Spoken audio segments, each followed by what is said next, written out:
万老师星座剧情飙至高潮，和巨人族的战斗一触即发。Hello， 大家，我是麒麟。本期我们接着来讲万老师的星座《天敌抗战记》第8话。上回说到，有一支巨人族正往人类据点赶来。第19勇者艾利欧为了弥补碰到魔王时的不战而逃，自告奋勇接下了任务，准备去诱导巨人族去往隔壁新人类的据点。但诱导任务刚一开始，巨人们就开始了杀戮。眼睁睁看着身旁的队友被踩成了肉泥，艾利欧几人是大气都不敢出。听说这些人类有话要告诉他们，巨人族在踩死一人后也没急着动手，想听听这些小蚂蚁们要说些啥。身旁的队员因为战友的死而浑身发颤，艾利欧虽然心里也很害怕，但这一次他不会再逃跑了，只要将这些巨人引诱到隔壁新人类的据点，他们的任务就完成了。于是他开口向巨人们说道：我们不打算战斗，是来投降的，再往前走就能抵达我们的居住地，像我们这等微不足道的存在也没什么好反抗的，所以拜托你们能至少留我们一条活路吗？话一落下，巨人们是轰然大笑，只叫这艾利欧真是个没出息的蠢货。眼瞅着气氛不太妙，艾利欧身旁的魔法少女拉姆默默握紧了法杖。在出发前他们有商量过，若到时候巨人族不太好沟通，就发动镇定魔法，让巨人们放松一些。就在这时，队伍里的大胸界代表清了清嗓子，突然开口道：这个提议对诸位当然也并非毫无益处，我们居住地有充足的食物，还有魔法、科技、医疗等知识，到时候会全部献于诸位。可要是我们死了，上述的资源就没办法全数奉上了，如此对双方只有坏处。此人是大胸界知名企业的业务人员，非常擅长这种对外谈判。他接着说道：我们的诸位并不奢求太多，只需要最低限度保全我们的性命就行。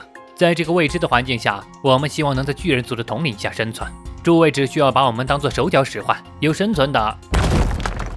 话还没说完，身旁另一名激烈界士兵被一巴掌拍死，拎起那残躯丢进了嘴里，当成了小零食。你在说些什么？那人被吓得半死，支支吾吾不敢再开口。眼看形势不妙，艾利欧赶紧表示他们不是敌人。巨人们直言道：他们当然不算敌人，只是食物和玩具罢了。说着便举起了棒子，冲着拉姆就挥了下去。千钧一发现，是金特站了出来，不愧是巨人界的代表，竟然用手臂挡住了这一击。忍受着手臂的剧痛，他赶紧让拉姆发动魔法，让这些巨人冷静下来。艾利欧也附和道：差不多是时候了。然而拉姆却哆嗦着表示，镇定魔法的话，其实他从一开始就在以最高功率发动，这种连大型动物都能放松到睡着的程度，竟然对巨人族毫无作用。对这些家伙来说，暴力就是家常便饭。几人的谈话当然也听在巨人耳朵里，虽然听不太懂，但也明白是在他们身上搞了什么小动作。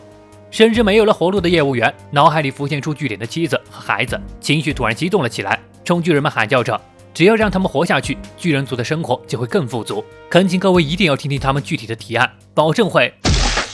意料之中的事态，业务员也被一棍子砸成肉泥。他弯弯扭扭的话术对人类有用，但对这些肌肉块头来说，甚至会起到反作用。眼瞅着3名队员死在巨人手里，天鬼界的代表实在是忍不住了。果然和这些没有理性的蛮族根本就没有谈判的意义。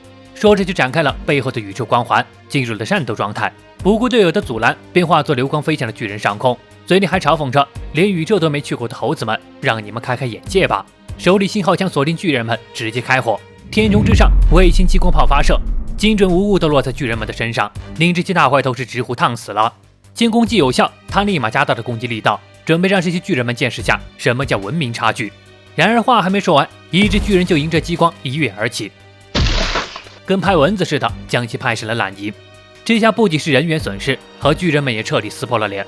艾利欧已经做好了赴死的打算，但这时候金特站了出来，表示既然他们还有3人活着，就代表这些巨人族对他们很感兴趣，接下来就由他去取悦巨人们，之后的就交给艾利欧和拉姆了。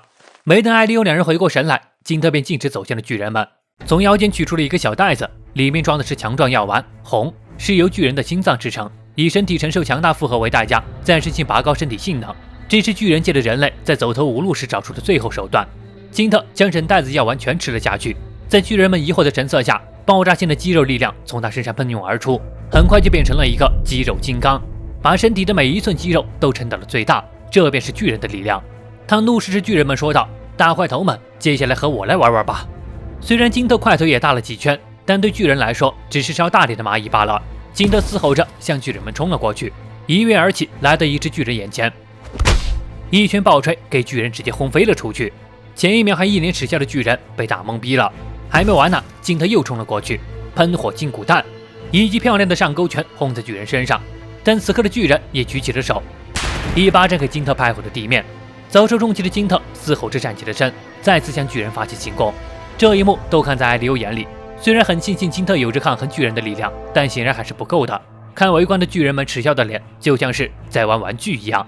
果然，和金特对战的巨人玩腻了，跟抓小鸡一样捏起金特，随后将其砸在地上，抬起脚就踩了下去。断臂残躯四处飞溅，巨人还故意踩在边上，将金特玩弄得奄奄一息，最后再一脚踩扁。亲眼目睹这残忍的一幕，艾利欧和拉姆彻底傻掉了。但接下来他们才知道，金特带来了唯一的希望。只见领头的巨人玩高兴了，冲艾利欧问道：“人类的巢穴还有多少这种好玩的小人？”身后的拉姆已经被吓瘫在地上，艾利欧让他振作起来，任务还没有结束。就这样，两人带着巨人族按照计划里的路线赶往了新人类的据点。就在巨人们耐心快要耗光的时候，他们终于走出了乱世地带。一眼望去，那从未见过的奇特建筑便是新人类的据点。充满现代科技感的房屋和天上往来的飞艇，足以看出新人类的强大。既然目的地已经到了，领路的小蚂蚁就不用留了。说着，巨人就要一棒子砸下。艾利欧显然早有预料，赶紧让拉姆施展划空魔法，一道羽翼在两人鞋上绽放，眨眼间便冲下了陡坡。见蚂蚁开始逃跑，巨人们也兴奋了起来，追着两人直奔下方的大都市。按照计划，拉姆施展了装饰魔法，将两人尽量打扮得像新人类。进入城市后，巨人们就懵逼了。这奇奇怪怪的建筑是看花了眼，那俩蚂蚁也躲进了人群里，根本就分辨不出来。这些装扮炫酷的新人类见巨人们的闯入，似乎一点反应也没有。巨人们还在搜寻那俩蚂蚁，殊不知艾利欧两人已经打入了新人类堆里。还好事先从新六界代表处了解到，这些新人类有着人偶一般的匀称身材，穿着也很浮夸。